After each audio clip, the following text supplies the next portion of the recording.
প্রত্যেককে আমার আন্তরিক সংগ্রামী অভিনন্দন জানিয়ে আজকে আমি বক্তব্য বলবো না, একটা গল্প বলবো। আজকে এই দিনে আমার চিন্তা করছিলাম আর ভাবছিলাম, ভাবতে ভাবতে একটা জায়গায় মেলাতে পারলাম। আপনারা জানেন, যারা একটু সাহিত্য চর্চা করেন তারা নিশ্চিতভাবে পৃথিবীর প্রাচীন যে সাহিত্যগুলো রয়েছে তার মধ্যে অন্যতম সাহিত্য হচ্ছে আরবি সাহিত্য। সেই আরবি সাহিত্যের একজন বিখ্যাত কবি ইমরুল কায়েস যখন আরবের সেই মাটিতে, অন্ধকারময় মাটিতে জীবনে সাহিত্য চর্চা হতো খুব কঠিনভাবে। সাবা মোয়াল্লাকা বলে একটা ঝুলন্ত গীতিকা সেখানে ছিল, কোনো একটা জায়গায় মেলা হতো, গোপাগের মেলা। সেই মেলাতে বড় বড় সাহিত্যিকরা ঝুলিয়ে রাখতেন।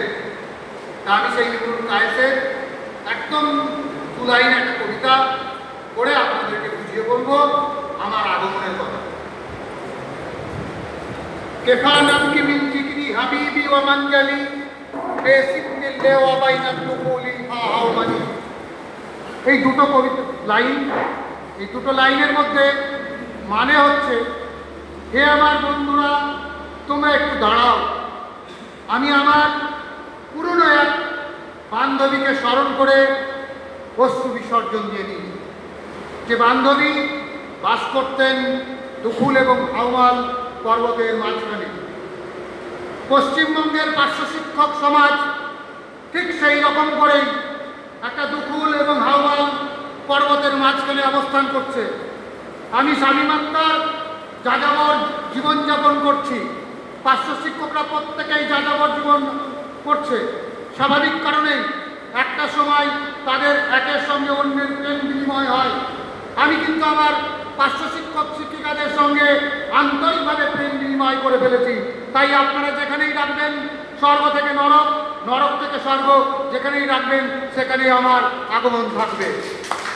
দ্বিতীয় কথা, আরেকজন খুব বরিষ্ঠ মানুষ, তার কথা না বললেই নয়। তিনি হচ্ছেন আমাদেরই দেশের, আমাদেরই সনাতন ধর্মের একজন বিরাট ব্যক্তিত্ব, বাবা লোকনাথ। তিনি বলেছিলেন, রণে বনে জঙ্গলে যেখানে থাকবে সেখানে আমাকে স্মরণ করো, আমি তোমাদেরকে তোমার উদ্ধার করব। আজকে উদ্ধারকর্তা আপনারা আমরা নই, আপনারা। আপনারা যেখানেই আমাকে ডাকবেন, আপনারা উদ্ধার করবেন, আমি সেখানেই যাব। সুতরাং আজকের আমরা বদলের এই আমরা ওরা বিভাজন নয়, এই বার্তাটাই আমরা দিতে চেয়েছিলাম। মহিদুল ইসলামকেও আমি ঠিক একই কথাই বলেছিলাম যে, মহিদুল ভাই, বারবার পার্থ চ্যাটার্জির বাড়িতে তার সঙ্গে দেখা হয়েছে, কিন্তু কখনোই পার্থ চ্যাটার্জির যে মুখ অবয়ব সেইগুলো দেখার পর যেগুলো মনে হয়েছে তাতে মনে হয় দাবি পূরণ হওয়ার কথা ছিল না। অর্থাৎ আমাদের কোথাও ভুল ছিল, আমাদের ভুল। সেই ভুলের সমালোচনা করার জন্য আমাদের এই আমরা প্রজন্মের ডাকে এখানে সাড়া দেওয়া নয়, ভুলকে সংশোধন করে আগামী দিনে এগিয়ে নিয়ে যাওয়া। এই এগিয়ে নিয়ে যাওয়ার কারণেই আমরা যতই কুটিকতে আপনারা জমায়েত করতে পারুন বা না পারুন, কেউ বাধা দিক বা না বাধা দিক, সেটা বড় প্রশ্ন নয়। বড় প্রশ্নই হচ্ছে আন্তরিকতা। যদি আপনার আন্তরিকতা থাকে, আপনি পর্বত, শৃঙ্গ, নদী, নালা সব কিছু পার করে এসে পার্শ্ব শিক্ষকদের কাছে হাজির হতে পারবেন। তাদের নেতৃত্ব, নেতা বলুন আর নাই বলুন না কেন, তাদের প্রতি যদি আপনার আন্তরিক ভালোবাসা থাকে, আপনি বাড়িতে কখনো ঘুমিয়ে থাকতে পারবেন না, বসে থাকতে পারবেন না। আপনার ব্রেন সব সময় চালনা করবে কেমন করে দাবি আদায় হবে। নিশ্চিতভাবে বলতে পারি যে আমরা সেই জায়গায় এক্সট্রিম পয়েন্টে পৌঁছে গেছি। 2017-তে আমরা যে লড়াইটা শুরু করেছিলাম এই সরকারের আমলে, সেই লড়াইটা আমরা 2020-তেও করতে পারবো বলে আমাদের দৃঢ় বিশ্বাস। হয়তো 32 দিনের আন্দোলন, 28 দিনের আন্দোলন কোনো এক অযাচিত কারণে মুখ থুবড়ে পড়েছে বই কথা আমার বলার স্পর্ধা নেই, কিন্তু সেখানে আমরা অনেক সাক্ষী পেয়েছি, ইতিহাসের সাক্ষী পেয়েছি, আমরা পেয়েছি, অভিজ্ঞতা পেয়েছি, এবং কী করে লড়াই আন্দোলন চোখে চোখ রেখে করতে হয় তার বিষয়টাও পেয়েছি। কারণ 2019-এর 12ই ডিসেম্বর মাননীয় শিক্ষামন্ত্রী সেই বিষয়টা পরিষ্কার করে দেখেছেন, বুঝেছেন যে আমরাও চোখে চোখ রেখে কথা বলতে পারি। ধন্যবাদ সকলকে। আমাদের এই শুভ প্রয়াস, আপনাদের এই শুভ প্রয়াস আমাদের পার্শ্ব শিক্ষক জীবনের যে অবহেলিত, বঞ্চিত, সেই বঞ্চনামুক্ত করুক এই কামনা করে আমরা কজনকে ধন্যবাদ জানিয়ে পার্শ্ব শিক্ষক ঐক্য জিন্দাবাদ এই জানিয়ে শেষ করছি। সংগ্রামী অভিনন্দন। ধন্যবাদ, ধন্যবাদ তামিম আক্তার সাহেব। বৈঠকের সভাপতি সহ বিভিন্ন সংগঠনের শীর্ষস্থানীয় নেতৃত্ব সহ আপনারা বিভিন্ন প্রান্ত থেকে এসেছেন, প্রত্যেককে অভিনন্দন জানাই। একদিকে আমরা করোনার সঙ্গে লড়াই করছি, আর একদিকে পার্শ্ব শিক্ষকরা একে একে হারাচ্ছি আমরা তাদের। আমরা জানি আজকের যে বৈঠকের মূল উদ্দেশ্য, আমরা কজন যারা আছেন তারা যে বার্তা আমাদের দিয়েছে বিভিন্ন সংগঠনের কাছে, যে আপনারা বিভিন্ন সংগঠনের যারা নেতৃত্ব আছেন তাদের একত্রিত করা আমাদের মূল লক্ষ্য। আপনারা পরিকল্পনা করুন একত্রিত হয়ে আপনারা কি করবেন। আমার দৃঢ় বিশ্বাস ছিল বিভিন্ন সংগঠনের যারা নেতৃত্ব আছে, যেহেতু আমরা পার্শ্ব শিক্ষক সংগঠনের নেতৃত্ব দিই, পার্শ্ব শিক্ষকরা বঞ্চিত হচ্ছে দীর্ঘদিন থেকে, সুতরাং সেই দীর্ঘদিন থেকে বঞ্চনার অবসানের জন্য আমরা সমস্ত নিজেদের ইগো, আমরা কোন সংগঠনের নেতৃত্ব কে ছোট বড় ইত্যাদি এগুলো ভুলে দিয়ে আমরা আসি। মহিদুলদার কথা একটা খুব ভালো লেগেছে, অর্থাৎ আমি যেহেতু পার্শ্ব শিক্ষক, কোনো সংগঠনে কোনো পার্শ্ব শিক্ষকরা কোনো বৈঠক করছে, আমরা প্রকাশ্যে আমরা এটা বিরোধিতা করা অন্তত ঠিক হয়নি, এটা আমিও মনে করি। আমি সেখানে না যেতে পারি, কিন্তু কৌশলে সেটাকে আমি সেটা এগিয়ে যেতে পারি, কিন্তু আমি বিরোধিতা করতে পারি না সোশ্যাল মিডিয়ায়। যেহেতু আমাদের লক্ষ্য এক, আমরা এক লক্ষ্যে কোথাকে উপনীত হওয়ার জন্য আজকে 16 বছর লড়াই করেছি। আজকে ভাবুন, আমাদের বিভিন্ন পার্শ্ব শিক্ষক সংগঠনের বিভিন্ন নেতৃত্ব এসছে, রাজনৈতিক দলে, গড় রাজনৈতিক দলের নেতৃত্ব এসে সংগঠন এসছে। আজকে 16 বছর হয়ে গেছে, 16 বছরে আমাদের 16,000 টাকা বেতন হয়নি, অর্থাৎ 16 বছরে কিন্তু শোষণ মাত্রা কিন্তু আমাদের চলছে। দেখুন, আমি একটা পার্শ্ব শিক্ষক সংগঠনের, রাজনৈতিক সংগঠনের, শিক্ষক সংগঠনের নেতৃত্ব, কিন্তু আমি আমাকে প্রথম পরিচিত করতে চাই আমি একজন পার্শ্ব শিক্ষক। আর আমি আমার যে রাজনৈতিক বড় দলে ভক্ত মনে হয় আমাদের পিটি সংগঠনের যারা নেতৃত্ব আছে ওনার খুব বঞ্চনায় আছে, কিন্তু আমি কেন বলছি এই বঞ্চনার অবসান হোক। আজকে আমরা এত এই সব বড় সংগঠন, ছোট সংগঠন নানানভাবে আমরা নিজেদের উপাধি দিচ্ছি। 16 বছর থেকে সংগঠন করছি, 14 বছর সংগঠন করছি, বৃহৎ সংগঠন আমার সাথে 20,000 আছে, 30,000 আছে, 5,000 আছে, নানান কথা বলছি, কিন্তু সংগঠন করার যে উদ্দেশ্য সেই উদ্দেশ্য কিন্তু আমাদের একটু সফল হয়নি। আজকে সংগঠন করার যদি উদ্দেশ্য সফল না হয় তাহলে আমাদের সংগঠনগুলো খোলা কি লক্ষ্য আছে? যাদের উদ্দেশ্যে সংগঠনগুলো খোলা, অর্থাৎ পার্শ্ব শিক্ষকদের বঞ্চনা অবসান করবে, সেটাই যদি হয়নি তাহলে সংগঠন করার যে বাস্তবায়ন সেটা কেন, কোন উদ্দেশ্যে আমরা সেদিকে অগ্রসর করছি? দেখুন, আমি অনেক জায়গায় বলি যে সংগঠনগুলো আছে আর কিছুদিন পরে সংগঠনগুলো ভর্তি থাকবে না। কেন থাকবে? কোন উদ্দেশ্যে থাকবে? আর সংগঠনগুলো দীর্ঘদিন থেকে আমরা একত্রিত করছি, আমরা আন্দোলন করছি, মিটিং মিছিল করছি, পার্শ্ব শিক্ষকদের কিছু দিতে পারিনি, আর 2 বছর পর যাবে না কোনো সংগঠনে, কোনো পার্শ্ব শিক্ষকরা যাবে না। আমরা এখানে হয়তো বক্তব্য দিচ্ছি, আলোচনা করছি, আমার প্রিয় বন্ধু বা প্রিয় পার্শ্ব শিক্ষক শিক্ষিকা হয়তো এখন আত্মহত্যা করছে বা তার জীবন যুদ্ধে কিন্তু সে সংগ্রাম করে চলছে যে আমি আসবো কি বলবো। অর্থাৎ এই যে লড়াই, এই লড়াইটা দীর্ঘদিন থেকে হচ্ছে, আগামী দিনে এই লড়াইটা আরও বাড়বে। পারিবারিক হোক, অর্থনীতি হোক, জীবন সংগ্রামে হোক, মানসিক অবসাদে হোক, এই লড়াইটা কিন্তু আরও বাড়বে। তখনই কিন্তু তারা কিন্তু আর আপনার আসবে না, তারা আপনার মিটিং মিছিলে আসবে না। তাই বলছি 2021 আমাদের সামনে ইলেকশন। আমাদের মজুমদার একটা কথা বলেছে, আমরা শিক্ষক আমাদের প্রথম পরিচালনার শিক্ষক হওয়া প্রয়োজন। অবশ্যই আমাদের এটাই হওয়া প্রয়োজন। রাজনৈতিক গ্রাউন্ড যার যেখানে আছে বলুন, কিন্তু আমাদের যেহেতু লক্ষ্য পার্শ্ব শিক্ষককে কিছু ভালো করা, সুতরাং আমরা কিন্তু সেই লক্ষ্যে যাওয়ার জন্য কিন্তু আমাদের পরিচয় কিন্তু পার্শ্ব শিক্ষক রঙিন করতে হবে। আমি একটা কথা বারবার বলি, আমরা যদি সমস্ত সংগঠনগুলো পার্শ্ব শিক্ষক রঙিন করতে পারি, তাহলে কিন্তু আমাদের যে লক্ষ্য, সেই লক্ষ্যে আমরা কিন্তু অগ্রসর হতে পারবো। আর যদি ভাবি না আমরা পার্শ্ব শিক্ষক নয়, আমরা নেতৃত্ব, আমরা সাংগঠনিক, আমার সংগঠন, ওর সংগঠন, তার সংগঠন, এই কথাটা যদি আমাদের মধ্যে ঢুকে যায়, তাহলে কিন্তু আমাদের খারাপ লাগবে। তবুও আপনারা জানেন, আমি একটা ছোট্ট উদাহরণ দিচ্ছি। আমাদের দেখবেন যে মুখ গহরে, অর্থাৎ মুখের ভিতরে কিন্তু দাঁত আর জিভ দেখবেন একই সঙ্গে সহাবস্থান করে। দাঁতের যদি কোনো সমস্যা হয়, তখন সবার আগে যায় আমার জিভটা।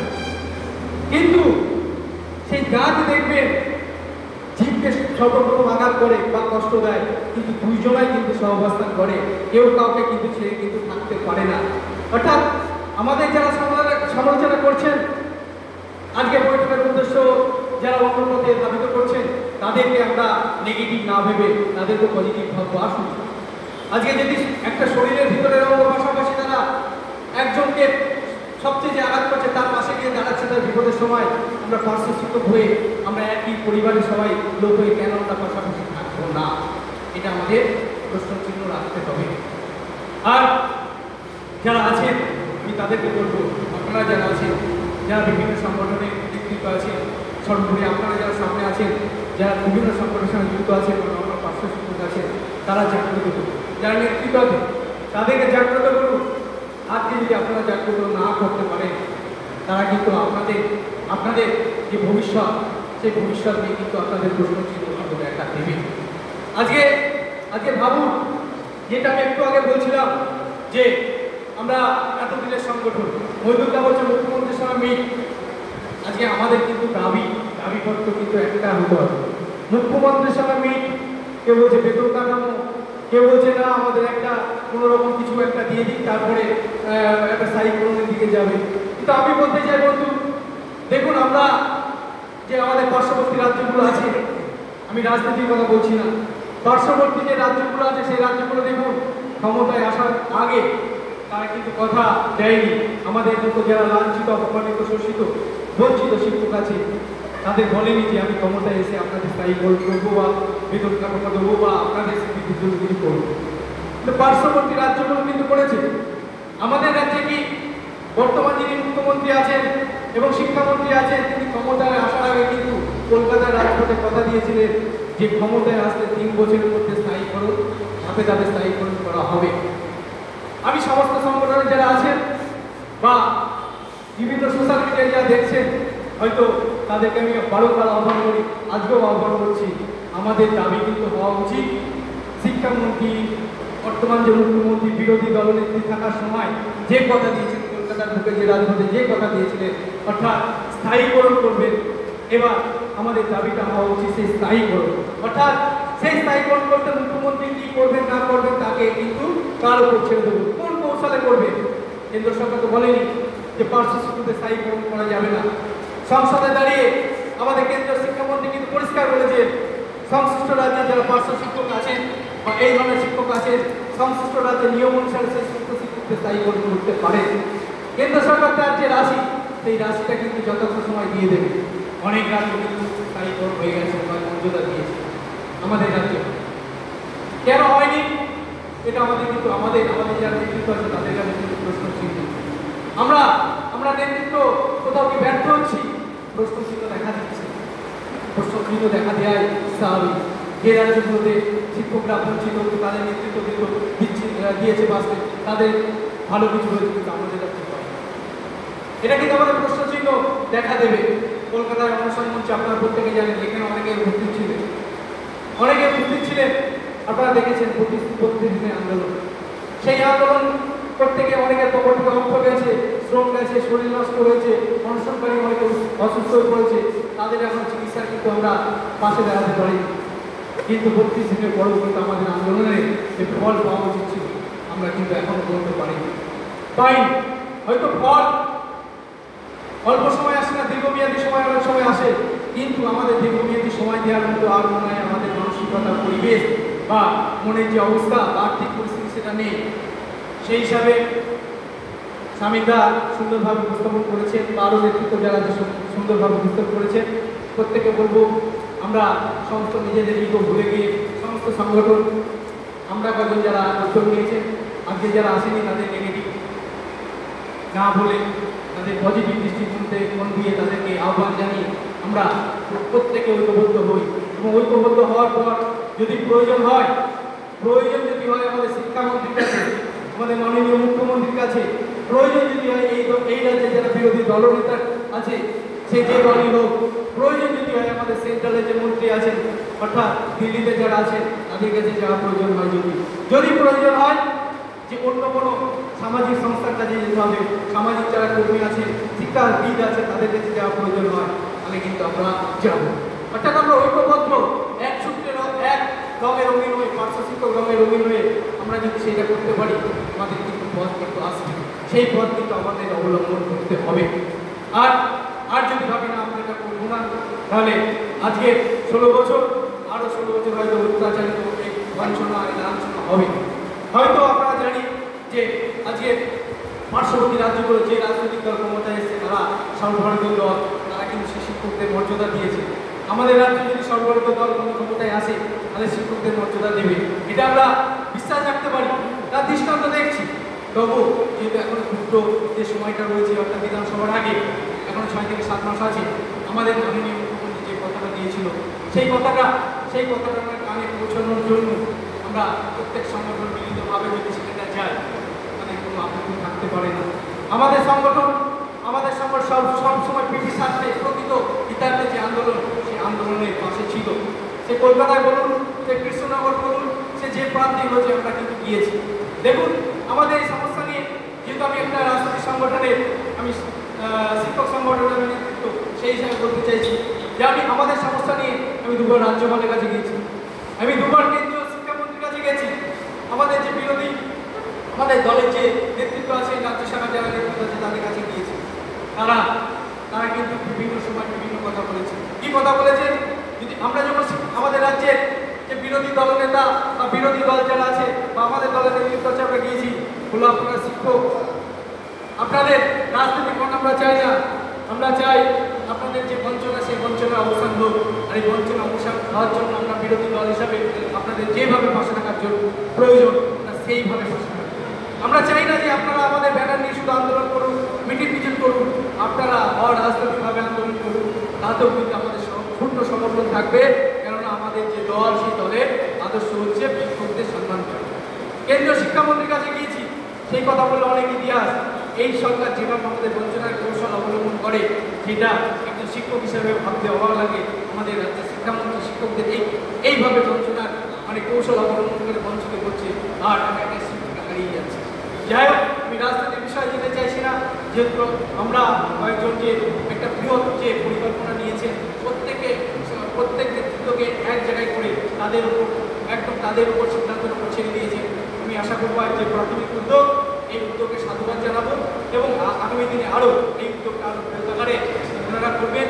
সমস্ত সংগঠন যারা আছেন সেই সংগঠনের নেতৃত্ব আসবেন এবং ঐক্যবদ্ধভাবে আমাদের যে মূল লক্ষ্য অর্থাৎ পার্শ্ব শিক্ষকদের জীবনে সার্টিফিকেট ঘটানোর প্রয়োজন, সেখানে আমরা ঐক্যবদ্ধভাবে একত্রিতভাবে আমরা যাব এবং আমরা সেই যুদ্ধ কেন বলছি আর জীবনের সঙ্গে বেঁচে থাকার লড়াই।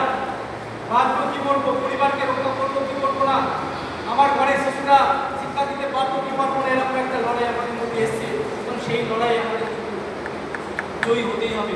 আর জয়ী যদি না হয় এই পরাজয়ের গানি দিতে দিতে আমরা অনেকে হারিয়ে যাবো, কেউ 60 বছর হয়ে যাবে, কেউ আমরা আত্মহত্যা করবো, এই একটা ব্যাপার কিন্তু আমাদের মধ্যে আসবে।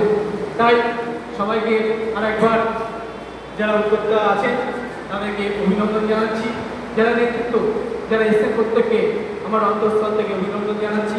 সর্বোপরি আপনারা দীর্ঘক্ষণ সময়ে আপনারা যারা বিভিন্ন নেতৃত্বের কথা শুনেছেন বা আপনাদের মধ্যে কিছু কথা উঠে এসছে, সর্বোপরি একটা সুন্দর যে বৈঠক হয়েছে এই বৈঠকে যারা অংশগ্রহণ করছে প্রত্যেককে অভিনন্দন জানাচ্ছি। আশা করব আপনাদের এই বৈঠকের মাধ্যমে মিলিত বৈঠকের মাধ্যমে আমরা আমাদের যে পথ সেই পথ খুব তাড়াতাড়ি আমাদের সেই পথ আমরা বার করতে পারবো এবং ভাষা শিক্ষকদের জন্য কিছু করতে পারবো। এই আশা রেখে প্রত্যেককে আরেকবার ধন্যবাদ জানিয়ে আমার সংক্ষিপ্ত বক্তব্যে বিরাম যাচ্ছি। ধন্যবাদ।